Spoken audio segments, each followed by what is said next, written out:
Recording now? Recording now. Alright. Welcome to the Praxis Protocast for the 20th of February 2017. I'm Birdflu, your host. And this, as I said, is number 2 of the Protocast. Following along this, the format for Protocast, where I'm trying to kind of develop the tech podcasting equipment so that I can make this a better listening experience, as well as kind of test out the kind of, I'd say, podcast format I want to try. So the ones we've had released so far with Yogi Joey, it's the interview format, which I like, and then of course the solo format, which I'm doing now. So the Protocast, which I released, December 20th, 21st-ish, or January, something like that, focused on this idea of starting with point consciousness and what that means to moving towards the internet world, or starting a YouTube channel or a podcast. Point consciousness is where we start. So that was the idea, kind of talking about the format of the podcast, so on and so forth. For number 2, if we're moving along the dimensional kind of scheme, first, second, third dimensions, the second one being lines. Lines, arrays, or extension of the point. So you sort of have podcasting and people who are discovering this internet world feeling that they have something to say, something to share, something to learn, with folks both doing the same thing in podcasting form, or folks just taking in podcasting and commenting and supporting or not supporting their upvotes or their downvotes. In any event, information is being extended out there.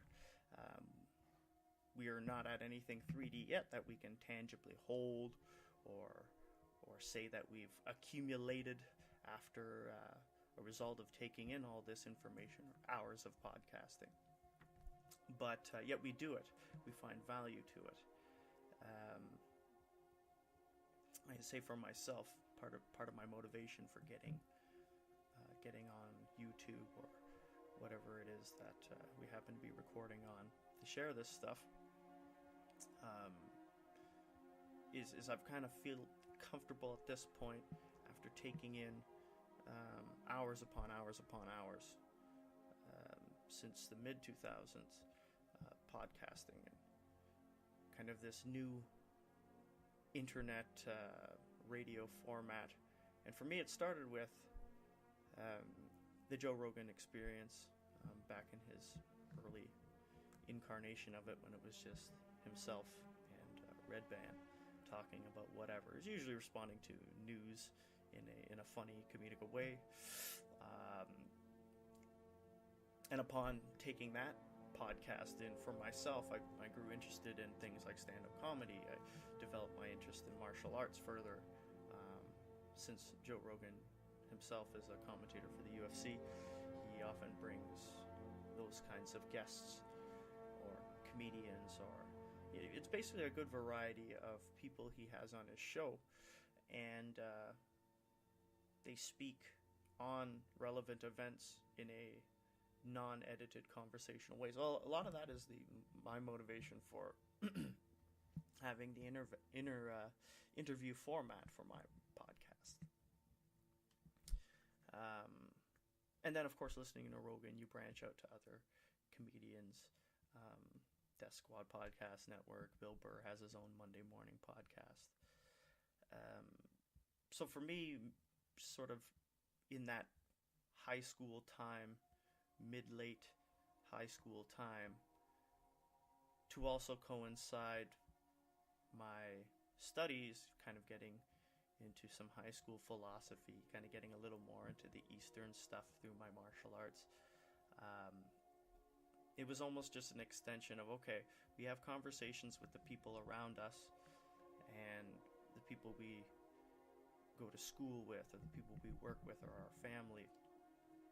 But how do we sort of broaden that once we get to sort of the cap of that, or have reached the conversations with our friends and family, that can't really go any further just out of circumstance. Well, podcasting is of course one of those ways. It was one of those ways for me, and I've heard parroted by many that podcasting is really advantageous. It gave folk who lived in environments where not too many ideas were being spun around, gave them the opportunity to expand beyond their boundaries, their geographic boundaries. I mean, it certainly did for me, kind of growing up in Sudbury, Ontario, with not too many ideas and the internet sort of being full force. I sort of had a small pool of ideas and a small kind of understanding of the world by which I could navigate.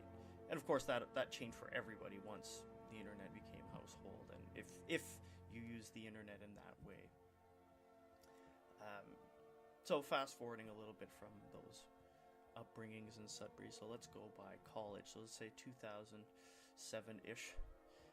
For me, I started listening a little bit more to The Amazing Atheist. This is a guy who is a little bit older than me, a couple of years or so. He had been going fairly hard with militant atheism at around the time that I was taking in the God delusion and starting to, in a more forward way, question faith as bestowed to me by those who were alleged to be more wise. As for many folk, as I would later discover, I was amongst many young people who were feeling more comfortable challenging those religious status quos, as evidenced by the surge of the new atheist movement and the four horsemen being Sam Harris, Christopher Hitchens, Daniel Dennett, and Richard Dawkins, who's the author of The God Delusion. So these new ideas just swirling around, taking in hours and hours of podcasting, and it's not unidirectional either. In a lot of these, at the time, a lot of these podcasters would have either comment or video debate in response to videos, and it still happens a lot today. But I don't know quite how to put it. I guess it's gone from its earlier inception of anyone kind of throwing out their, I guess, expansion of consciousness in internet character form. It went from those beginnings to, sort of what we have now is YouTube being owned by Google, and Google being run by a lot of folk in Silicon Valley in conjunction with what I thought was interesting was these things called trust engineers. I learned about these folks from another podcast called Radio Lab. They speak on how things like YouTube or Facebook or social media, the options we get to like, to dislike, to thumbs up, to thumbs down, how that's created. It's created by tech folk, some of which call themselves trust engineers. And that brings with it some moral ramifications. It's like, if you are not given the option to say what's on your mind or comment in an honest way, either with a thumbs down being balanced by a thumbs up, or being able to add in your own text box comment. I mean, those are very, when you think about that, that limits your online voice, your ability to express yourself online. And I can speak from my own self, and in my work experience as a nurse, helping out some younger folk, teenagers and such.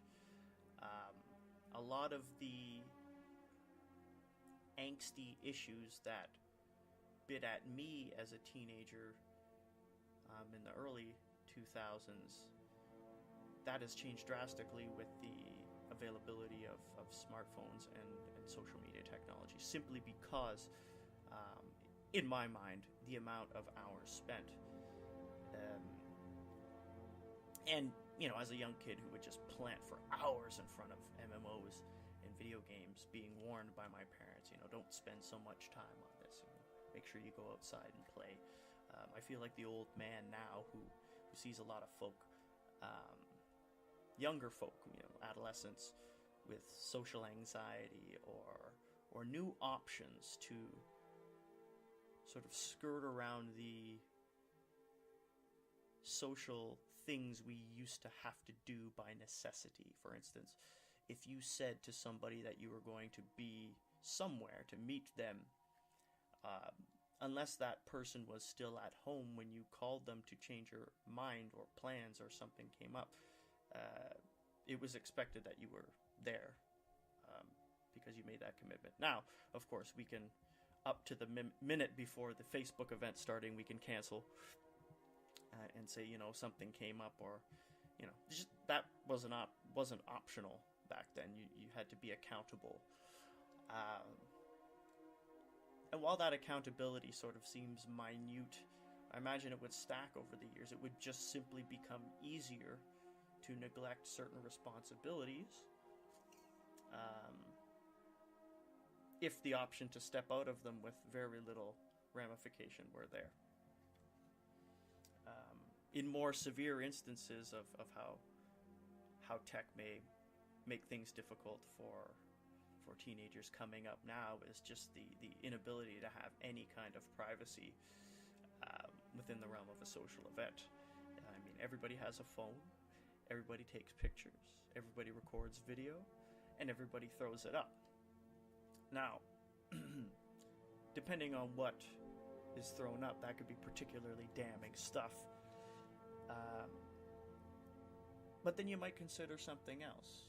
Because we sort of live in the clickbait, advertising, flashy world of the age of information, it moves faster. The things that would historically make you feel an ultimate level of embarrassment to never want to show your face in public again. Now, I mean, how often is that honestly remembered in a social sphere? When you think about, how quickly we've gone past things like the Ice Bucket Challenge or the storm of the Harlem Shake, or, seeing how quickly Gangnam Style came and went. Big things just come and go, and similarly, if you shrink down to the from that cosm to the microcosm of your social world on Facebook or whatever the hell you're using, how long will you be held to account for that thing that you're feeling so embarrassed about? So, I mean, different ways to respond to advancing technology, and I feel for myself, being born in 87, kind of playing with rudimentary dial-up internet in grade school, and then kind of coming into an understanding of downloading music and movies and burning DVDs and things by the time The Matrix had come out.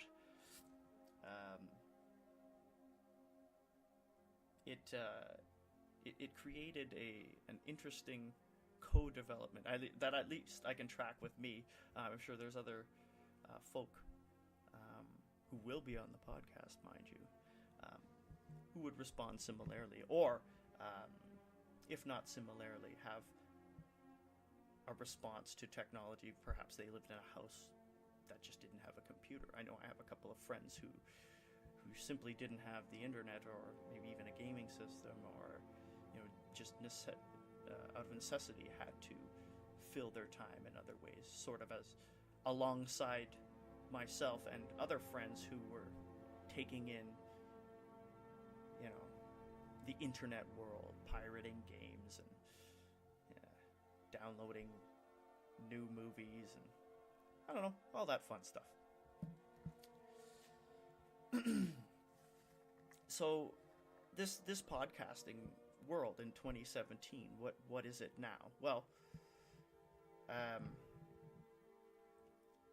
as with more recent events, politically, I can at least see a heavier politicization of the internet, almost an anti-response to what you would think would be the natural development of extending out there, which would be more plasticity amongst folk who surf the net and chat and engage in debate.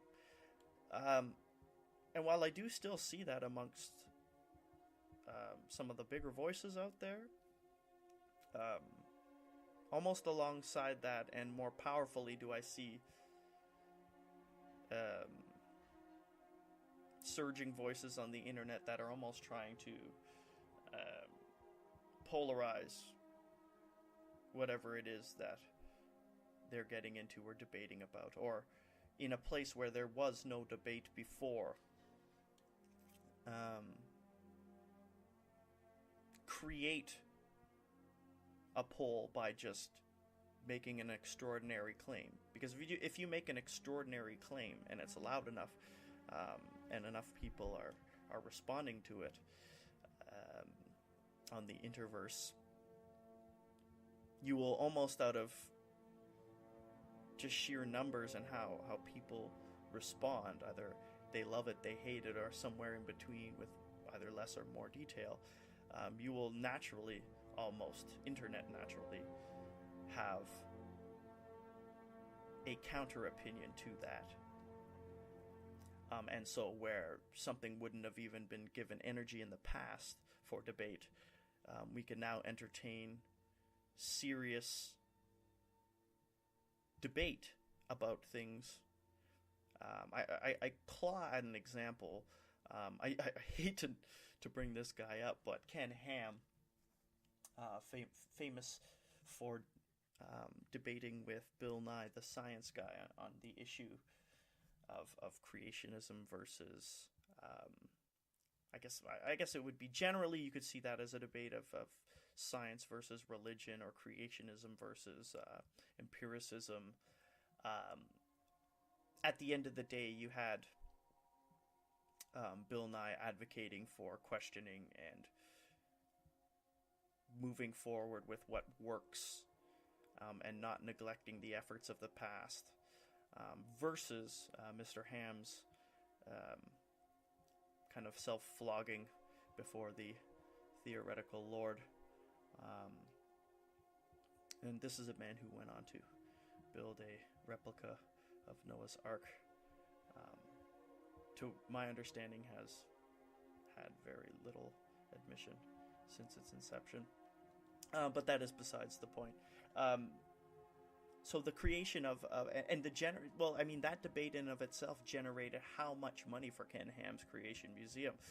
This was something that, without the internet, without the ability for folk like you and I to, vote with our thumbs up or our thumbs down, generate through the magic of this thing enough money to fund Ken Ham's ark that he built. It's really fascinating, because you have, as ridiculous as some of us might see the creation of, or replication of Noah's Ark, you have to admit that the fact that a lot of those funds were generated from what was essentially a non-debate. It was basically a scientist talking to a preacher, and this was evident in their styles. You had the preaching style versus the, just read, just look, just be aware of what all of this is, or what it is for you, and do what makes sense and move forward. I basically saw options versus non-options. But that would be a filter that I would have applied for myself in taking in debate. Amongst some of the other debates that I've encountered, Mr. Dillahunty of Austin, Texas, Matt Dillahunty, runs a public access TV show called The Atheist Experience. Again, one of those shows I found during my more militant phases of atheism. It was a call-in TV show wherein people of all faiths would call in and butt heads with this guy who was set to be a Southern Baptist minister until a series of life events and questioning led him to, do what he does and do what he does quite well. That is, seed skepticism into places where they weren't allowed to be historically. And he's not the only one that is able to do this. When you look at how easy it is to record yourself, have a stance, throw it up somewhere, get a following. I imagine this will become more and more commonplace as folk become more and more comfortable expressing themselves on this media. Personally, I have two or three friends that are doing their own podcasts. Again, starting from their own perspectives, if they're into beer, if they're into wine, if they're into making stuff, if they're into video games, they usually start somewhere. And through this effort of figuring out tech and how to get everything live, or at least pre-recorded in my case, we managed to get our voices out there into the whatever the internet is, and have folk like you listen to it.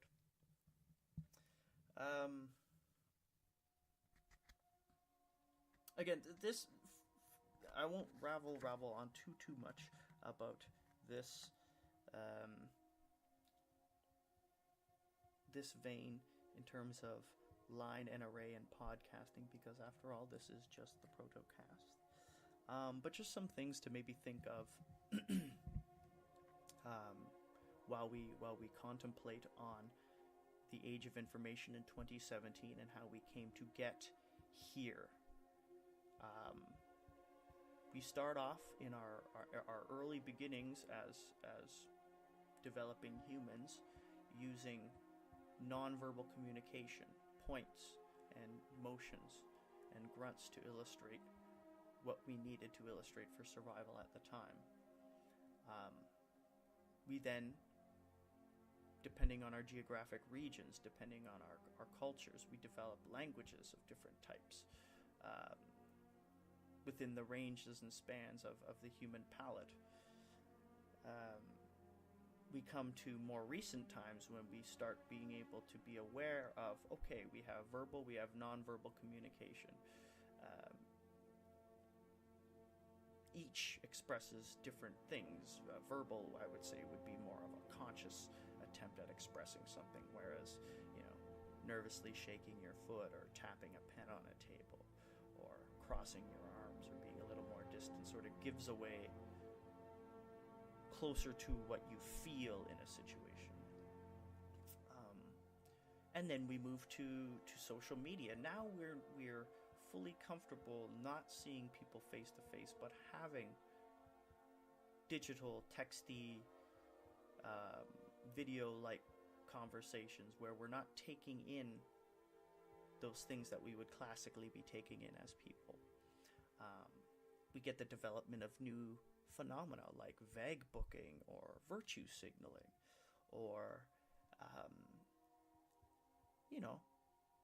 being able to co-opt a humanity's worth of quotations to better express what we either are or would like to be. It really is something when you think about what this is. And for myself, I've had the chance to see from the phone and answering machine basically being your way of communicating to outside the house, to basically what we all can do from our phones at any given time. So I think that will be it for this little tidbit of the Praxis protocast number 2. I'm going to try to beef up a little bit of the equipment for Praxis protocast number 3. We'll probably delve into tying all of those arrays and lines together at each point to create the third dimension, which is what we are, what objects are, what we can feel, what we can experience. That all is largely within the third dimension. So I'll try to have a fun little metaphor of bringing either training or martial arts or something physical, something 3D into the discussion for Protocast 3, and maybe some bumps in equipment. But until next time,